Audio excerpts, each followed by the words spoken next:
মাননীয় speaker, BNP রাজনীতির ইতিহাস বলতে গেলে শেষ নাই আমার পক্ষ থেকে। আমি একমাত্র অভাগা বেঁচে আছি যেদিন বিএনপি প্রতিষ্ঠিত হয়।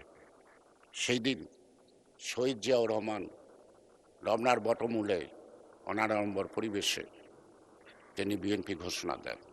আগের দিন ডেকে দায়িত্ব ছিল কয়েকটা চেয়ার টেবিল ঠিক করা। ওনার টেবিলে 7টা চেয়ার, মশিউর রহমান জাদু মিয়া, শাহজিজুর রহমান, জাসির সাত্তার, মাওলানা মতিন, দশরাজ মণ্ডল, ক্যাপ্টেন হালিম চৌধুরী। মাঝখানে তিনি 18 মিনিটের মধ্যে বিএনপি ঘোষণা দেন। সামনে জনাভিষেক সাংবাদিক ছিল, তখন এত সাংবাদিক ছিল না।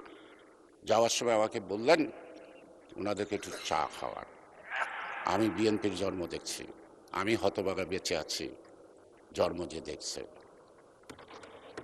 আমি হতভাগা বেঁচে আছি, তাই জিয়াউর রহমানের প্রতি কৃতজ্ঞতা, তারেক রহমানের প্রতি কৃতজ্ঞতা, আর খালেদা জিয়ার প্রতি কৃতজ্ঞতার স্মরণ পার্লামেন্টে দাঁড়িয়ে কণ্ঠে উচ্চারণ করলে হয় না। তাদের পথ চলার পথে যদি সঠিকভাবে চলি, তাদের নির্দেশ মতো রাজনৈতিক আদর্শ এবং স্বাধীনতা, সার্বভৌমত্ব এবং গণতন্ত্রের জন্য যে পথে তারা হাঁটেন, সেই পথে যদি হাঁটি তাহলেই প্রকৃতপক্ষে তাদেরকে প্রতি কৃতজ্ঞতা জানানো হয়। মাননীয় স্পিকার, আরেকটি কথা ইকবাল হাসান মোহাম্মদ টুকু বলে নাই। 43 জন পার্লামেন্টের মেম্বার, প্রাদেশিক পরিষদ এবং ন্যাশনাল অ্যাসেম্বলির মেম্বার। আপনি জানেন সম্ভবত আগস্ট মাসের দিকে মালেকের সাথে দেখা করে বঙ্গভবনে। তার মধ্যে শেখ মুজিবের চাচা মোশাররফ হোসেন খান একজন। তারা 43 জন পাকিস্তানের পক্ষে বিবৃতি দেয়, সেই 43 জনের বিচার হয় নাই।